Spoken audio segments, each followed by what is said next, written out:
Easy does it. I feel like that's how all of these start out. Steady, easy does it.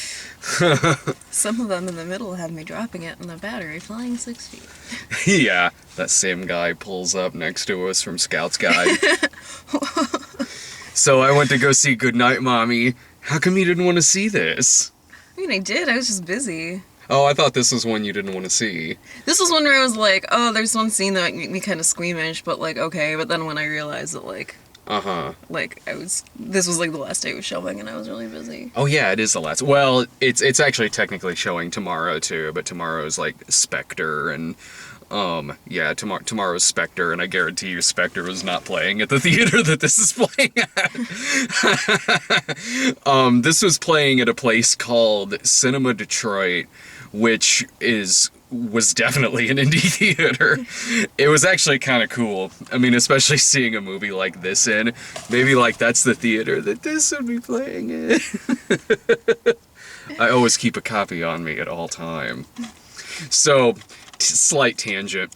This came out on this Tuesday, like the 3rd, on DVD, and Walmarts carry it, except for the Walmarts in Detroit. There are spots for it on the shelf, but they were all missing at every single one of them around Detroit, which meant like a couple boxes must have fallen off of the semi-truck. There was one I called, because we were calling around because we didn't want to have to visit literally every single Walmart in Detroit. Mm-hmm. And there was one I called, and I was This was after visiting like 3 or 4 Walmarts. I'm looking for a DVD, and he's like, oh, which one? And I'm like, Saving Christmas. And he's like, what is that, like, a movie? In the loosest of terms. That's a loaded question, sir, quite honestly. I'm like, well, it's a DVD. Mm-hmm. It is that. It is technically on DVD. And then in Dearborn, yeah, the lady, I was like, do you have Saving Christmases? And she's like, oh, I don't know. I don't see it in the car. Who's in it? And I'm like, I don't know. The one who was like, what is that, like, a movie? Is also the same one who went, is that like a seasonal thing or something? You can watch Saving Christmas anytime. I'm like, yeah, any but it's special also occasion. Like a new release. That's the same one where I asked them to send me to electronics. Like, it paused for like 2 seconds and then came back, and they're like, whoever answered in electronics just sent you right back. And I'm like, no one answered in electronics. And then they sent me back, and someone finally answered, and that was when he was like, what is it, like a movie? Is it like seasonal? He's like, I'll go check for it. I'll put you on hold. And then the next thing I hear is, hello, thank you for calling Walmart. How can I help you? And I'm like, oh, I think the electronics guy hit the wrong button. They knew what movie you were looking for. They were trying to spare us. And then she's like, all right, I'll send you back. And then it went back, and he's like, oh, no, we ain't got none of that. We ain't got that shit. So we drove 45 minutes to where? Ypsilanti. Yeah, to get Kirk Cameron's Saving Christmas. Because goddamn, yeah, future snob episode. And I'd just buy it anyway. It's just the same way I'm going to buy Dancing It's On. Goodnight Mommy, I don't know if I'll buy this. So... and that is not me saying that Kirk Cameron's Saving Christmas is a better movie. I went to a place to see this called Cinema Detroit, which the auditorium for this was... Oh boy, is this a locally owned place. The auditorium for this looked like I'd pull it up on my phone, but I'm using it as a light. I have it on mine. Oh yeah, here's what the auditorium looked like. It looked like a warehouse. It looked like if you were to be watching Saw on the set of Saw. It's actually kind of cool. And so I walk in and I see this and I'm like, yeah, there you go. There's kind of a good idea. Just seats set up, just pull down screen from the roof, like store-bought projector sitting in the back with just a little HDMI icon on the corner of the screen. It looked like someone just started up a giant laptop screen in front of me. So at first I was like, okay, well, maybe at least then there won't be any previews or commercials. They'll just jump right to the movie. No, it didn't. Like, there was a Heineken commercial in front of it, and then a commercial For the theater, this place was run by a nice guy, a guy who looked kind of like Elvis Costello. By him and I think like his wife run this place, and like the lobby was nice. It was intimate. There was some couches there. There was a concession stand.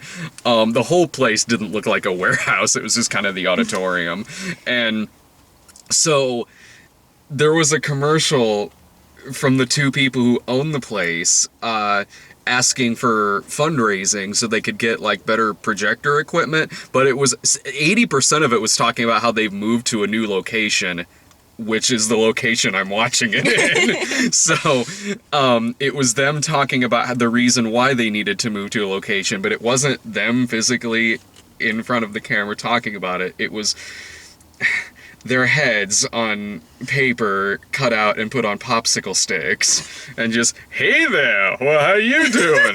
Well, the theater's this way, my dear. Okay, I'll follow you. And then like, where's the bathroom? It's downstairs. Oh, no. And then we follow him, and the cutout is a picture of the back of his head, because the camera's behind him, and it's playing, like, Super Mario Brothers music as he's walking downstairs. And it was saying that, like, one of the reasons they needed to get a new place, because it was stairs leading to the bathroom, and on, like, the popsicle stick, it was drawn that he had, like, his leg in a cast and a crutch next to it, which I guess would be really hard to get to the bathroom downstairs. I'm like, this is amazing. I don't know if the movie's gonna live up to this. Oh man, I really wish I would have gone now. You really should have. The seats weren't the most comfortable in the world, but whatever. You know, I would love to have a place like this back in Springfield, just showing whatever the fuck I want. So what did you hear about Goodnight Mommy? I know about the twist, because I was like, oh, are there any, like, really gory scenes? And if you're watching this by now and don't know that there's spoilers in midnight screening, spoilers, yeah. Like, they're like, oh, I don't know, I mean, there's, like, the scene where they realize that, like, one of the twins died, and I'm like, what the fuck? Why would you tell me that? Honestly, I called that 5 seconds into this movie. Okay. Saying that is a twist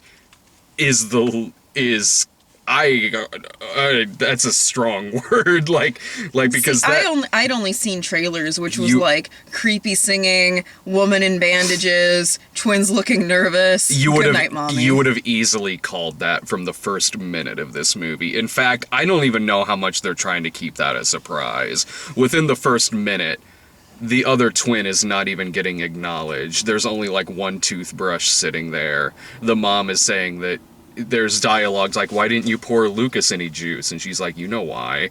There's a lot of things like that. It's pretty blatant this kid is not there. The kid does not open his own doors. No one even looks at the kid. No one acknowledges that he's there. When he says something, he's whispering it in his brother's ear so his brother can say it, so that way the other person can answer the question. Like, I really don't... If anyone was surprised by the revelation that this kid is dead, man, it's pretty blatant. I saw things being like, biggest twist in the horror movie genre. There's a scene like 30 or 40 minutes in, maybe not even that, where the mom is talking to a doctor on the phone saying like, I can't put up this front any longer, pretending that there's two of them. Like, they pretty much spell it out for you, like, during the movie. Who the hell said that?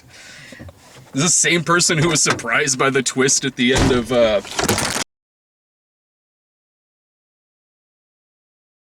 Wow, it actually stayed recording. The same person who was surprised by the twist at the end of Boondock Saints 2?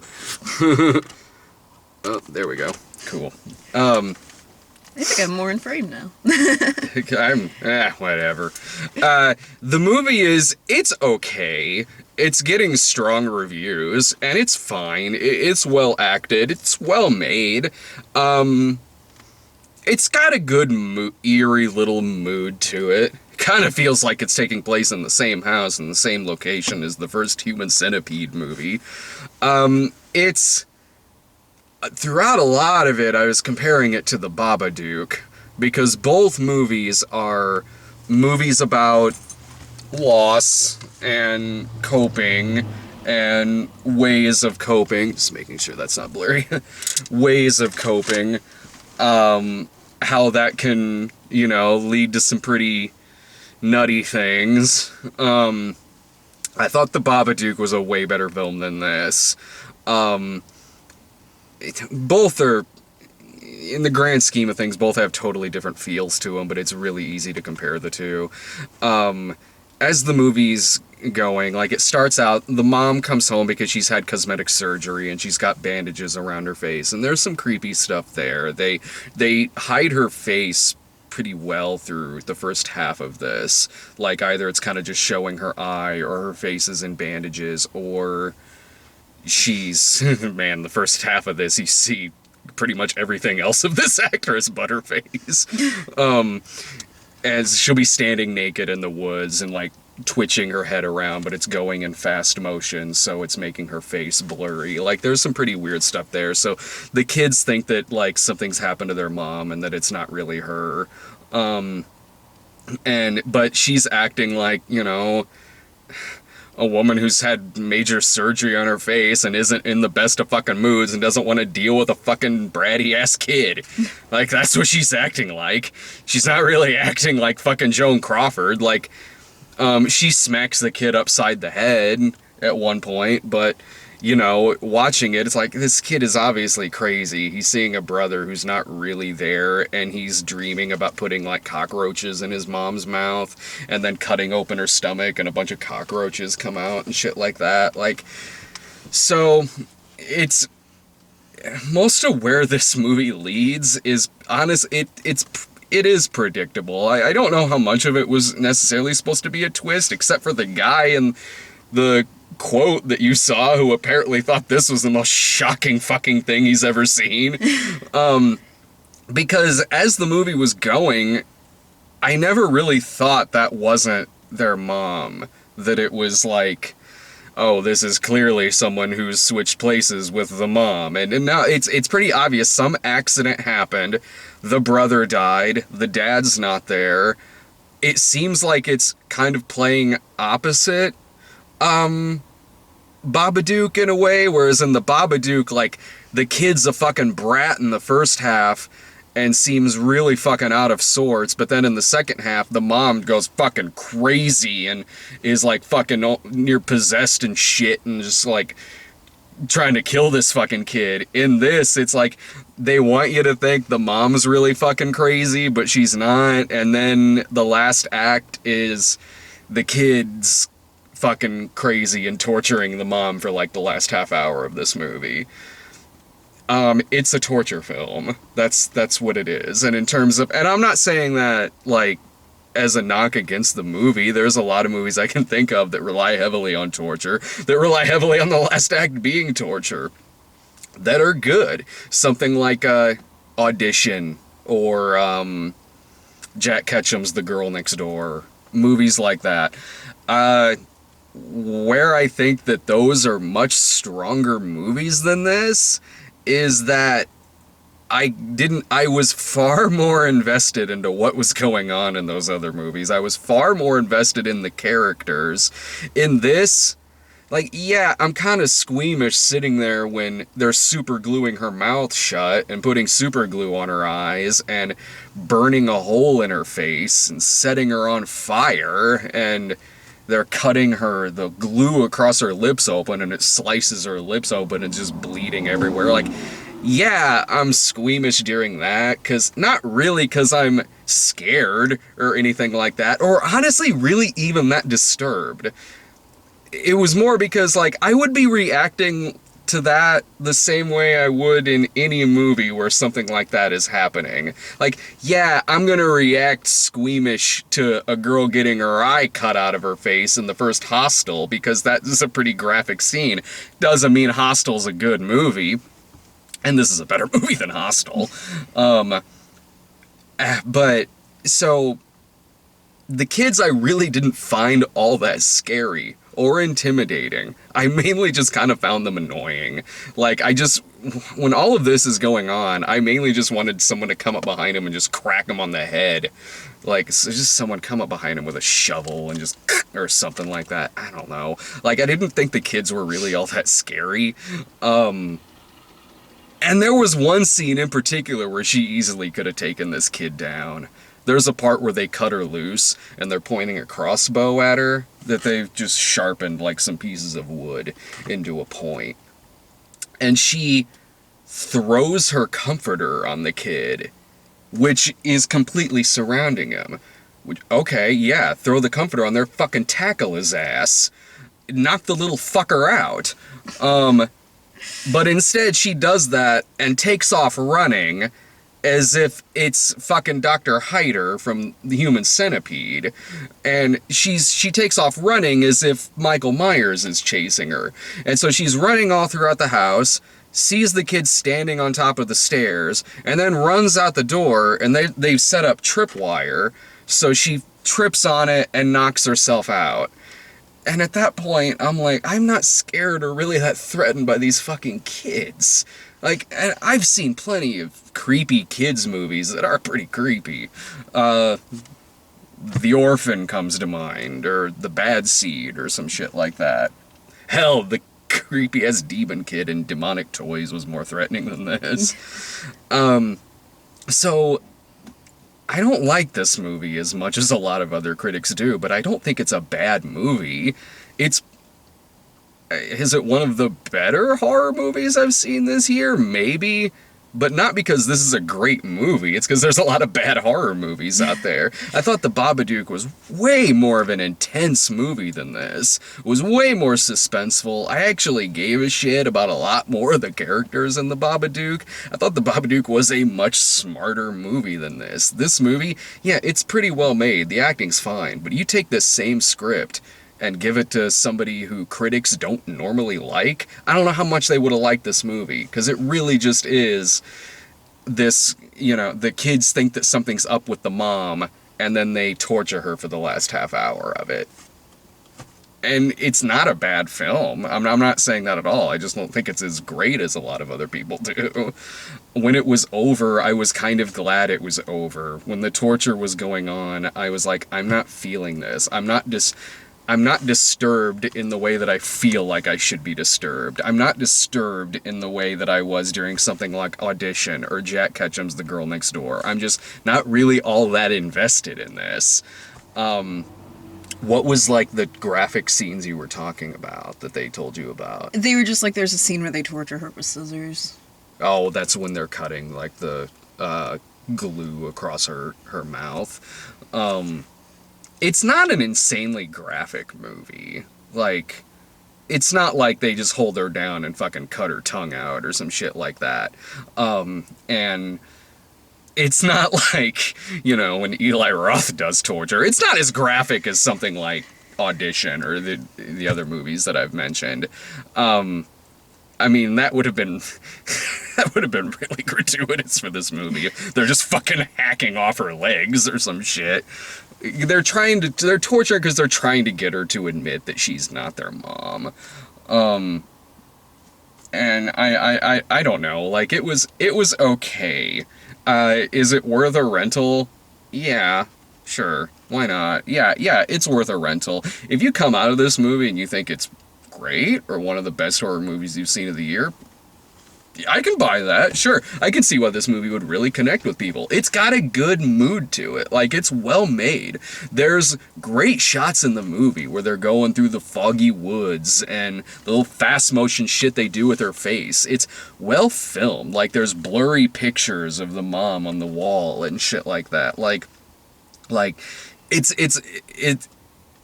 does have a lot of artistic merit to it. And, like, there's great shots of the lake and, the property that this house is in. It's a good-looking film. I didn't think it was that scary. I was squeamish, but of course I was. I didn't really think it was that disturbing. So, that's my feeling on that. If you want to see a movie that does something like this better, I say just watch The Babadook.